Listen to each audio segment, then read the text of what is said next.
అభయ టీవీకి స్వాగతం. ఒక మంచి మాట సోదరులారా, మిత్రులారా, నమ్మితే ప్రతి అబద్ధం కూడా నిజంలా అనిపిస్తుంది, నమ్మకపోతే ప్రతి నిజం కూడా అబద్ధంలాగే కనిపిస్తుంది.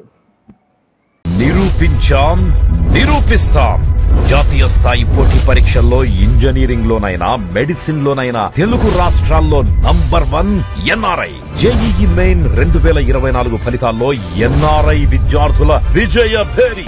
మీది లక్ష్య సాధన ఎన్ఆర్ఐది. ఎన్ఆర్ఐ జూనియర్ కాలేజెస్ ఆంధ్రప్రదేశ్ మరియు తెలంగాణ. ఎన్నికల ప్రచారంలో భాగంగా ఈరోజు వైఎస్ జగన్మోహన్ రెడ్డి కడపలోని పులివెందుల్లో భారీ బహిరంగ సభ ఏర్పాటు చేశారు. ఈ సందర్భంగా వారు మాట్లాడుతూ, దుష్ట చతుష్టయం దశాబ్దాలుగా కోపంతో మన రాయలసీమ కల్చర్పై అక్కసు వేలగొక్కుతోంది. అవును, మంచి చేయడం మన కల్చర్. మంచి మనస్సు, మాట తప్పకపోవడం, బెదిరింపులకు లొంగకపోవడం మన కల్చర్. పులివెందులను తెలుగు సీమ నమ్మింది, అభిమానించి కలిసి నడుస్తోంది. అందుకే వైఎస్ఆర్ జగన్ను అభిమానించే వాళ్ళు రాష్ట్రంలో కోట్లాది మంది కనిపిస్తున్నారు అని వారు తెలియజేశారు. పులివెందుల నా ప్రతి అన్నకు, నా ప్రతి తమ్ముడికి, నా ప్రతి అక్కకు, నా ప్రతి చెల్లెమ్మకు, నా ప్రతి అవ్వకు, నా ప్రతి తాతకు, నా ప్రతి స్నేహితుడికి మీ జగన్, మీ బిడ్డ ముందుగా మన నియోజకవర్గాన్ని మార్చుకుంటూ ప్రతి అడుగు వేశాము. రాబోయే రోజుల్లో ప్రతి అడుగు వేస్తాము కూడా. ఆ మహానేతకు ఎవరు వారసులో చెప్పాల్సింది ఎవరు అని అడుగుతా ఉన్నాను. ఒక వైఎస్ఆర్ కుటుంబాన్ని పూర్తిగా అనగదొక్కాలని, వారు ఇక లేకుండా చూడాలని కుట్రలు పన్నింది ఎవరు? నిజంగా మీ బిడ్డను ఎదుర్కోలేకపోతా ఉన్నారు. ఇక మా చిన్నాన్నగారి విషయానికే వద్దాం. మా వివేకం చిన్నాన్నను ఎవరు చంపారో, ఎవరు చంపించారో ఆయనకు, ఆ దేవుడికి, ఈ జిల్లా ప్రజలందరికీ కూడా తెలుసు ఏం జరిగింది అన్నది. నోటాకొచ్చినన్ని ఓట్లు కూడా రాని కాంగ్రెస్ పార్టీతో, రాష్ట్రాన్ని విడగొట్టిన కాంగ్రెస్ పార్టీతో, ప్రత్యేక హోదాను విభజన చట్టంలో చేర్చకుండా రాష్ట్రాన్ని దుర్మార్గంగా విడగొట్టి రాష్ట్రానికి అన్యాయం చేసిన ఆ కాంగ్రెస్ పార్టీలో చేరి వైఎస్ఆర్ గారి పేరును ఆయన చనిపోయిన తర్వాత ఛార్జ్షీట్లో పెట్టిన ఆ కాంగ్రెస్ పార్టీకి మొత్తంగా వైఎస్ఆర్ గారి పేరునే తుడిచివేయాలని, కనబడకుండా చేయాలని ప్రయత్నిస్తున్న వారికి ఓటు వేయటము అనంటే దానివల్ల ఎవరికి లాభము అన్నది ప్రతి ఒక్కరూ కూడా ఆలోచన చేయమని కోరుతా ఉన్నా. కాబట్టే మన ప్రత్యర్థులకు, ఆ చంద్రబాబుకు, ఆ ఈనాడుకు, ఆ ఆంధ్రజ్యోతికి, ఆ టీవీ5కి, ఆ ఎల్లో మీడియాకు దశాబ్దాలుగా కోపంతో వచ్చే ఊతపదం ఏమిటి? Pulivendula culture, Kadapa culture, Rayalaseema culture అంటూ మన మీద వేలెత్తి చూపించే కార్యక్రమం. ఎస్, మన కల్చర్, మంచి చేయటం మన కల్చర్, మంచి మనసు మన కల్చర్, మాట తప్పకపోవడం మన కల్చర్, బెదిరింపులకు లొంగకపోవడం మన కల్చర్. చీపురుపల్లి నుంచి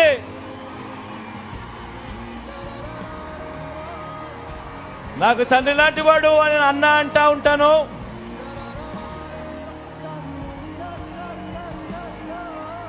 మంచివాడు, సౌమ్యుడు, మీ అందరికీ తెలిసినవాడు. గొప్ప మెజారిటీతో అన్నను ఆశీర్వదించవలసిందిగా మీ అందరినీ కూడా కోరుతా ఉన్నాను.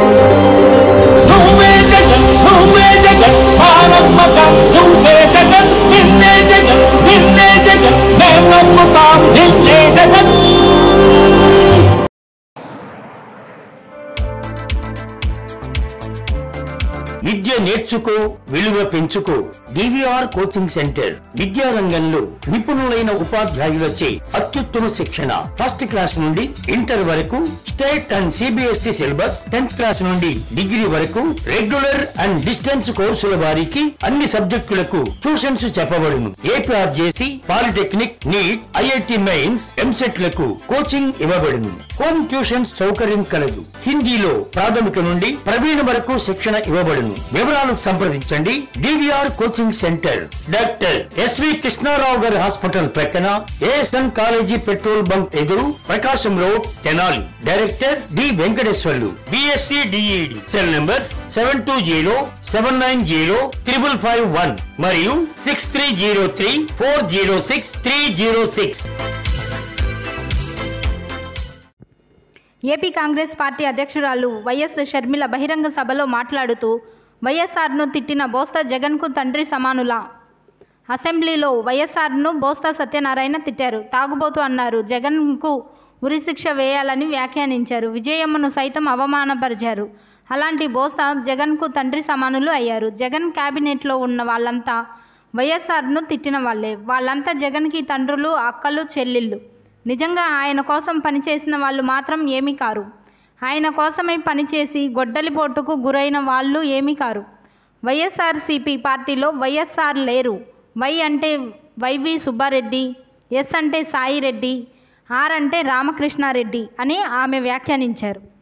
జగన్మోహన్ రెడ్డి గారు ఈరోజు బొత్స సత్యనారాయణ అనే ఆయనను పక్కన నిలబెట్టుకొని నాకు తండ్రి లాంటి వాడు ఓట్లేయండి అని అడుగుతున్నారు. మీ సమక్షంలో అడుగుతున్నాం. బొత్స సత్యనారాయణ గారు జగన్మోహన్ రెడ్డి గారికి తండ్రి సమానులట. ఇదే బొత్స గారు అసెంబ్లీలో నిలబడి నిండు వేదిక మీద ఆన్ రికార్డ్ రాజశేఖర రెడ్డి గారిని తిట్టిపోసిన బొత్స సత్యనారాయణ గారు ఈ రోజు జగన్మోహన్ రెడ్డి గారికి తండ్రి లాంటి వాడట. ఇదే బొత్స గారు రాజశేఖర రెడ్డి గారిని తాగుబోతు అని తిట్టారు. ఇదే బొత్స గారు జగన్మోహన్ రెడ్డి గారికి ఉరిశిక్ష వేయాలి అన్నాడు. జగన్మోహన్ రెడ్డి గారు బినామీలు అన్నారు. ఎన్ని మాటలు అన్నాడు. ఆఖరికి విజయమ్మను కూడా, విజయలక్ష్మి గారిని కూడా, రాజశేఖర రెడ్డి గారి భార్యను కూడా అవమానించిన వాడు బొత్స సత్యనారాయణ గారు. ఈ రోజు అలాంటి బొత్స గారు జగన్మోహన్ రెడ్డి గారికి తండ్రితో సమానమయ్యారంట. అసలు ఈ రోజు జగన్మోహన్ రెడ్డి గారి కేబినెట్ లో రాజశేఖర రెడ్డి గారిని అనుసరించే వాళ్ళు ఉన్నారా అన్న? ఉన్నారా ఎవరైనా? పెద్దిరెడ్డి రామచంద్రారెడ్డి తిట్టిన వాడే. ఇంకెవరు? విడుదల రజనీ తిట్టినావిడే. అందరూ ఆర్కే రోజా ఎవరైనా సరే రాజశేఖర రెడ్డి గారిని తిట్టిన వాళ్ళందరికీ ఈ రోజు జగన్మోహన్ రెడ్డి గారు పెద్ద పీట వేశారు. వీళ్ళందరూ తండ్రులంట, ఈయనకు అక్కలంట, ఈయనకు చెల్లెళ్ళంట. మరి నిజంగా నిలబడిన వాళ్ళంతా ఏం చేశారు? జగన్మోహన్ రెడ్డి గారు నిజంగానే నిలబడిన వాళ్ళు, ఆయన కోసం పాదయాత్రలు చేసిన వాళ్ళు ఏమీ గారు, ఆయన కోసం పనిచేసి గొడ్డలి వేట్లకు బలైపోయిన వాళ్ళు ఈయనకు ఏమీ గారు. ఈ రోజు అందరినీ ఇలాంటి వాళ్ళను పక్కన పెట్టుకుని తిరుగుతున్నారు జగన్మోహన్ రెడ్డి గారు. వైఎస్ఆర్ సిపి అన్న పార్టీ పేరులో అసలు వైఎస్ఆర్ గారు ఉన్నారా అన్న? వైఎస్ఆర్ గారు ఉన్నారా? వైఎస్ఆర్ గారు ఎప్పుడో పోయారు. ఈ రోజున్నది వై అంటే వైవి సుబ్బారెడ్డి, ఎస్ అంటే సాయిరెడ్డి, ఆర్ అంటే సజ్జల రామకృష్ణారెడ్డి. వీళ్ళే మిగిలారు కదా. ఎక్కడున్నారు? వైఎస్ఆర్ గారు ఉన్నారా? వీళ్ళ రాజశేఖర రెడ్డి గారి ఆశయాలను నిలబెట్టేది. తెలంగాణ సీఎం రేవంత్ రెడ్డి రాబోయే ఎన్నికల గురించి మరియు బీజేపీ పార్టీ యొక్క విధానాల గురించి విమర్శిస్తూ మాట్లాడారు. మిత్రులు కోమటిరెడ్డి వెంకటరెడ్డి గారు, కొండా సురేఖ గారు, మహేష్ గౌడ్ గారు, జగ్గారెడ్డి గారు, రాజ్యసభ సభ్యులు అనిల్ కుమార్ యాదవ్, మిగతా మిత్ర బృందం అంతా ఈరోజు ఈ కార్యక్రమంలో పాల్గొన్నారు. ప్రధానంగా ఒక 2-3 విషయాలు నేను ప్రస్తావించదలుచుకున్న తెలంగాణ ప్రజల ముందు. 10 సంవత్సరాలలో ఎన్డీఏ ప్రభుత్వం యొక్క వైఫల్యము, 2024 ఎన్నికల తర్వాత భారతీయ జనతా పార్టీ పన్నుతున్న కుట్రల్ని ప్రజలకు వివరించాల్సిన బాధ్యత ప్రధాన ప్రతిపక్ష పార్టీ అయిన కాంగ్రెస్ మీద ఉన్నది. 2014-2019 ఎన్నికలలో నరేంద్ర మోడీ గారు స్పష్టమైన హామీ ఇచ్చిండ్రు. ప్రతి సంవత్సరం 2 కోట్ల ఉద్యోగాలు నిరుద్యోగ యువకులకు ఇవ్వడం జరుగుతుందని. 10 సంవత్సరాలలో 20 కోట్ల ఉద్యోగాలు ఇవ్వాల్సిన నరేంద్ర మోడీ గారు 2022 సంవత్సరంలో లోక్సభలో నేను అడిగిన ప్రశ్నకు సమాధానంగా 7,21,681 ఉద్యోగాలు ఇచ్చినామని వారు సమాధానం చెప్పిండ్రు. అంటే 2 ఎన్నికలలో నరేంద్ర మోడీ గారు ప్రధానమంత్రిగా అవకాశం వస్తే 20 కోట్ల ఉద్యోగాలు ఇస్తా అని చివరికి ఇచ్చిన ఉద్యోగాలు 7 లక్షల చిల్లర. అదేవిధంగా రైతులకు సంబంధించి స్వామినాథన్ కమిషన్ అమలు చేయడమే కాకుండా రైతుల ఆదాయాన్ని రెండింతలు చేస్తామని చెప్పి నరేంద్ర మోడీ గారు మాట ఇవ్వడం జరిగింది. కానీ చివరికి అదానీ, అంబానీ, అమెజాన్ ఒత్తిడులకు, కార్పొరేట్ కంపెనీలకు లొంగిపోయిన ఎన్డీఏ ప్రభుత్వం రైతు వ్యతిరేక 3 నల్ల చట్టాలను తీసుకొచ్చి శాశ్వతంగా రైతులను తమ భూముల్లోనే కార్పొరేట్ కంపెనీలకు బానిసలుగా కట్టబెట్టాలనే ప్రయత్నం చేస్తే లక్షలాది మంది రైతులు ఢిల్లీ సరిహద్దుల్లో 16 నెలలు వీరోచితంగా పోరాటం చేసి ప్రభుత్వం మెడలు వంచి ఆ చట్టాలు వెనక్కి తీసుకోవడమే కాదు, యావత్ రైతాంగానికి నరేంద్ర మోడీ గారు పార్లమెంట్ సాక్షిగా క్షమాపణ చెప్పాల్సిన పరిస్థితులు వచ్చినాయి. అదేవిధంగా నరేంద్ర మోడీ గారు స్విస్ బ్యాంకులో లక్షలాది కోట్ల రూపాయల నల్లధనం ఉంది. ప్రధానమంత్రి బాధ్యత చేపట్టిన 100 రోజుల్లోనే స్విస్ బ్యాంకులో ఉన్న నల్లధనాన్ని మొత్తం తీసుకొచ్చి జన్ ధన్ ఖాతాలో ప్రతి పేదవాడికి 15 లక్షల రూపాయలు ఖాతాలో వేస్తా అన్నాడు. 10 సంవత్సరాలు అయిపోయింది, 10 పైసలు కూడా ఈరోజు వరకు ఎవరి ఖాతాలో వేయలేదు. జన్ ధన్ ఖాతాలు దాదాపుగా 40 కోట్లు తెరిచినామని గొప్పగా చెప్పుకునే ఎన్డీఏ ప్రభుత్వం, నరేంద్ర మోడీ గారు చిల్లి గవ్వ కూడా ఏ పేదవాడి ఖాతాలో వేయకుండా ఈరోజు దేశాన్ని మోసం చేసిండ్రు. ఆనాడు 410 రూపాయలు ఉన్న సిలిండర్ ఈనాడు 1200 రూపాయలకు ధర పెంచి ఈరోజు ప్రజల్ని, మధ్యతరగతి, దిగువ తరగతి పౌరులను దోసుకుంటున్నారు. ఆనాడు 55 రూపాయలు డీజిల్, 55 రూపాయలు పెట్రోల్ ఉన్నది, ఈరోజు 110 రూపాయలకు పెరిగింది. ఆ రోజు 50 రూపాయలు ఉన్న డీజిల్ ఈరోజు దాదాపుగా 100 రూపాయలకు పెరిగింది. ఆ రోజు 80 రూపాయలు ఉన్న మంచి నూనె ఈరోజు 180 రూపాయలు అయ్యింది. కందిపప్పు కూడా 180 రూపాయలు అయ్యింది. సామాన్యుడు బ్రతకలేని విధంగా నిత్యావసర వస్తువుల ధరలను విపరీతంగా పెంచిండ్రు. జిఎస్టీ పేరు మీద దోపిడీ చేయడమే కాకుండా చేనేత పరిశ్రమ నుంచి కుటీర పరిశ్రమల వరకు జిఎస్టీ పన్నులు విధించి దోపిడీకి పాల్పడుతుంది కేంద్ర ప్రభుత్వము. భక్తులము అని చెప్పుకునే భారతీయ జనతా పార్టీ చివరకు అగరబత్తీలను కూడా వదలేదు జిఎస్టీల నుంచి. వాళ్ళు నమ్మే దేవుడికి కనీసము అగరబత్తీలు పెట్టడాన్ని కూడా జిఎస్టీ నుంచి మినహాయింపు ఇవ్వలేదు. శ్రీశ్రీ గారు చెప్పినట్టు అగ్గిపెట్టే సబ్బు పిల్ల ఏది కూడా కవితకు అనర్హం కాదు, కుక్క పిల్ల కవితకు అనర్హం కాదని శ్రీశ్రీ గారు చెప్పినట్టు ఈ శ్రీ విశ్వభారతి విద్యానికేతన్ 10th క్లాస్ మరియు ఇంటర్మీడియట్ ఫెయిల్ అయిన విద్యార్థులకు సప్లిమెంటరీ క్లాసులు, అడ్వాన్స్గా 10వ తరగతి విద్యార్థులకు సమ్మర్ కోచింగ్, 4th క్లాస్ నుండి 10th క్లాస్ వరకు సెంట్రల్ మరియు స్టేట్ సిలబస్లో క్లాసులు, ఎంపీసీ, బైపీసీ మరియు ఎంఈసీ వారికి ట్యూషన్స్ చెప్పబడును. మా address TB road, Kothapeta, Tenali. మమ్మల్ని సంప్రదించవలసిన నెంబర్స్ 9908772763, 7995756160. కొవ్వూరు నియోజకవర్గం కొవ్వూరు మండలం కుమారదేవం గ్రామం వద్ద బీజేపీ, టీడీపీ, జనసేన ఉమ్మడి పార్లమెంటు అభ్యర్థిని దగ్గుబాటి పురంధేశ్వరి గారికి, అలాగే శ్రీ టీడీపీ, జనసేన, బీజేపీ ఉమ్మడి అసెంబ్లీ అభ్యర్థి ముప్పిడి వెంకటేశ్వరరావు గారికి మరియు గౌరవనీయులు శ్రీ అచ్యుతరామయ్య అచ్చుబాబు గారికి ప్రజలు తమ అభిమానంను తెలియజేసి ఆశీర్వదించారు.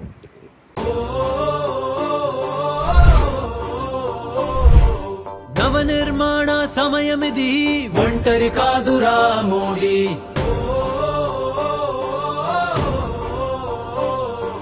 నవనిర్మాణ సమయమిది, ఒంటరి కాదురా మోడీ. యావత్ భారతం మోదీ కుటుంబమే.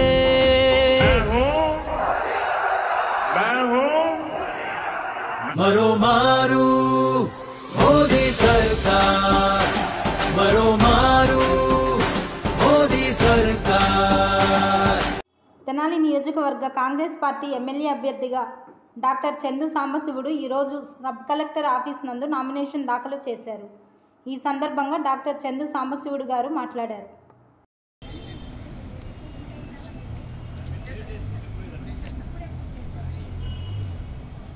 అందరికీ నమస్కారం. ఈ రోజున మా జాతీయ కాంగ్రెస్ పార్టీ తరఫున తెనాలి అసెంబ్లీకి నామినేషన్ దాఖలు చేయటం జరిగింది. రాత్రి all India Congress committee circular release ద్వారా నన్ను ఇంతకుముందు ఇచ్చిన వాళ్ళ ప్లేస్లో వాళ్ళని కాదని చెప్పేసి మాకు లిస్ట్ పేరు ఇవ్వడం జరిగింది. తదనుగుణంగా ఈరోజు నామినేషన్ వేయటం జరిగింది. ఇంకొకటి, ఇప్పుడు మన ప్రజలందరూ గమనించాల్సింది ఒకటి, ఈ ఎలక్షన్స్ సామాన్యమైనటువంటి ఎలక్షన్లు కాదు. ఈ భారతదేశంలో స్వాతంత్రం వచ్చిన కాడి నుంచి డెమోక్రసీని కాపాడుకుంటూ అన్ని మతాలకి, కులాలకి, వర్గాలకి న్యాయం చేసుకుంటా వచ్చింది కాంగ్రెస్ పార్టీ. ఎక్కువ కాలం పరిపాలించింది. ఈ ఎలక్షన్లో ఈ డెమోక్రసీని ఛాలెంజ్ చేసేటువంటి రోజులు వచ్చింది. అది మా ఏఐసిసి ప్రెసిడెంట్ గారు చెప్పినట్టుగా కూడా, ఎలా గనక ప్రజలు అప్రమత్తం అవ్వకపోతే బాబాసాహెబ్ అంబేద్కర్ గారు కాంగ్రెస్ పార్టీ సారథ్యంలో ఇప్పుడు రాజ్యాంగం రచించారు, ఆ రాజ్యాంగం అమలవుతుందో దాని ప్రకారంగా ప్రజాస్వామ్యం కానీ స్వయం ప్రతిపత్తి సంస్థలు కానీ నిలబడాలంటే తప్పనిసరిగా ఇండియా కూటమి ఈసారి కేంద్రంలో అధికారాలకు రావాల్సిన ఆవశ్యకత ఎంతైనా ఉంది. భారత రాజ్యాంగాన్ని పరిరక్షించుకోవడానికి రాజ్యాంగంలోని కీలకమైనటువంటి సెక్యులరిజం, ప్రజాస్వామ్యం, సోషలిజం, రాజ్యాంగంలో ఉన్నటువంటి ఉన్నతమైనటువంటి వ్యవస్థలు ఏవైతే ఉండదో ఆ వ్యవస్థలన్నింటినీ కాపాడుకోవడం కోసం ఇవాళ ఇండియా బ్లాక్ అనేటువంటిది ఏర్పడింది. అందులో భాగంగానే ఇక్కడ తెనాలిలో కాంగ్రెస్ పార్టీ పోటీ చేస్తూ ఉంది. గుంటూరు పార్లమెంట్ నుంచి సిపిఐ పోటీ చేస్తూ ఉంది. మంగళగిరి నుంచి సిపిఎం పోటీ చేస్తూ ఉంది. కాంగ్రెస్ పార్టీకి, సిపిఐకి, సిపిఎంకి ఓటేసి ఇండియా కూటమిని గెలిపించాల్సిందిగా విజ్ఞప్తి చేస్తున్నాం. ధనశ్రీ కమ్యూనికేషన్స్ మీకోసం మేమందించు సర్వీసులు flight tickets, train tickets, bus tickets, Aadhaar card download, current bills, voter కార్డులు, పాన్ కార్డ్స్ మొదలగునవి చేయబడును. పాస్పోర్ట్స్ కొత్తవి మరియు రెన్యువల్ చేయబడును. తిరుమల తిరుపతి దేవస్థానం టికెట్స్, రూమ్స్, కళ్యాణం టికెట్స్ మరియు అన్ని దేవస్థానములకు టికెట్స్ బుక్ చేయబడును. IRTC టూరిజం ప్యాకేజెస్ కలవు. టిటిడి లక్కీ డిప్ ప్రతి నెల వేయబడును. క్రెడిట్ కార్డుపై మనీ ట్రాన్స్ఫర్ చేయబడును. వివరాలకు సంప్రదించండి Dhanasri communications, shop number 102, Batta Anjaneyulu complex, V furniture mall ఎదురు రోడ్, అక్కల అంజయ్య వీధి, గంగానమ్మపేట, తెనాలి. సెల్ నంబర్స్ 8019308496 మరియు 8985108496. తెనాలి జనసేన, తెలుగుదేశం, బీజేపీ ఉమ్మడి అభ్యర్థిగా నామినేషన్ వేసిన శ్రీ నాదెండ్ల మనోహర్ గారు విజయం సాధించాలి అని సోమసుందరపాలెం జనసేన నాయకులు వ్యాసం శ్రీనివాసరావు ఆధ్వర్యంలో స్థానిక రైల్వే స్టేషన్ వద్ద పేదలకి అన్నదానం చేయడం జరిగింది. ఈ కార్యక్రమంలో Sri LC Simham charitable trust chairman Edumbaka Venkataswamy, 38వ వార్డు జనసేన ఇన్ఛార్జ్ రేమాల కన్నా, తోట సత్యం, ప్రదీప్ తదితరులు పాల్గొన్నారు. తెనాలి నియోజకవర్గ మాజీ మొబైల్ అసోసియేషన్ ప్రెసిడెంట్ మరియు హిందూ ధార్మిక యువజన సంఘ అధ్యక్షులు, Abhaya TV YouTube channel chairman and director DKM Shankar గారు తన మిత్రులతో కలిసి జన్మదిన వేడుకలను జరుపుకున్నారు. ఈ కార్యక్రమంలో శ్రీకృష్ణ యాదవ వెల్ఫేర్ సంఘం అధ్యక్షులు ఎడుంబాక వెంకటస్వామి యాదవ్ గారు, తెలుగుదేశం పార్టీ సెక్రటరీ వసంతం అశోక్ గారు మరియు రాష్ట్ర SC సెల్ సెక్రటరీ చిలక కిరణ్ గారు, తెలుగుదేశం పార్టీ ముఖ్య నాయకులు సౌపాటి కిరణ్ మరియు మునుపల్లి చందు, సోమా హరికృష్ణ, జియో సిమ్ డిస్ట్రిబ్యూటర్ జాలాది వినోద్ గారు, తెనాలి మొబైల్ ట్రెజరీ నాగా గారు, ఆర్ అప్పారావు, ఎస్ రాజేష్, జాలా రవికుమార్ తదితరులు పాల్గొన్నారు.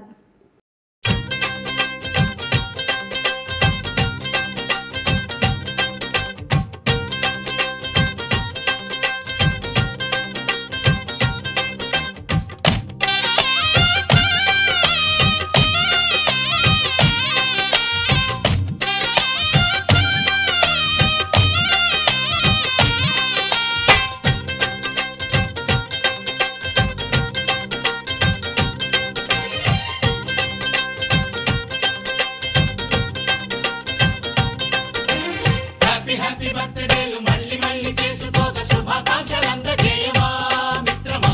ఆపలేని స్వేచ్ఛ ఉంది, అందినంత ఛాన్స్ ఉంది, అందుకోర పుత్ర రత్నమా నేస్తమా. జీవితానికే అర్థం ప్రేమని మరిచిపోదు మా యవ్వనమే.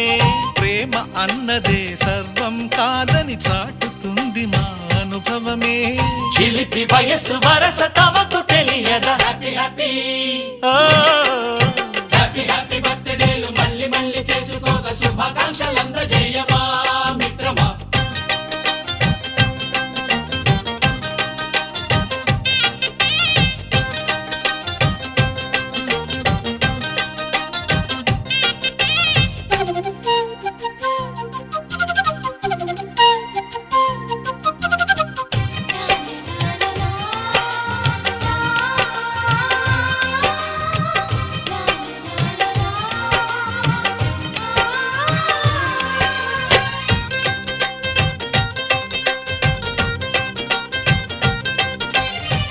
తెలియకడుగుతున్నాలే కంప్యూటరేమంటోంది, పాఠమెంత అవుతున్నా ఫలితం ఏమైంది.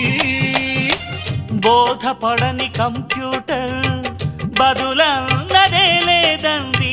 విసుగురాని నా మనసే ఎదురే చూస్తోంది. ప్రేమ కథలు ఎప్పుడైనా ఒకటే బ్రాండ్, ఆచితూచి ముందుకెళ్ళు oh my friend. Up to date trend మాది టోటల్ చేంజ్, పాత నీతులు ఇంకా మాకు నో ఎక్స్చేంజ్. ఫ్రెండ్ లాంటి పెద్దవాడి అనుభవాల సారమే, శాసనాలు కావు నీకు సలహాలు మాత్రమే. కలను వదలి ఇలను తెలిసి నడుచుకో హ్యాపీ హ్యాపీ హ్యాపీ హ్యాపీ బర్త్డేలు మళ్ళీ మళ్ళీ చేసుకోక శుభాకాంక్షలు అందజేయవా మిత్రమా.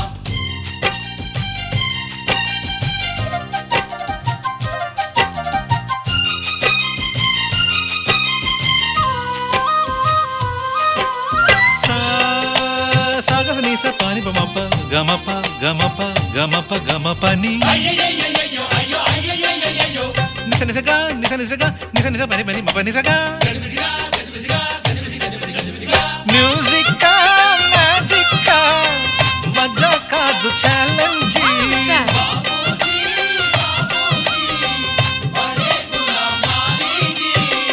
నింగిలోని చుక్కలనే. చంద్రబాబు రావాలని ఆంధ్రప్రదేశ్ ప్రజలంతా ఒకటే ఆనందంగా బాబును తిరిగి రప్పిద్దామన్న మాట ఒక్కటే ఈరోజు రాష్ట్ర వ్యాప్తంగా ప్రతి ఒక్కరి నోట వినిపిస్తోంది. వచ్చేది బాబు జనరాజ్యం, ఇది ఏపీ ప్రజల నిర్ణయం.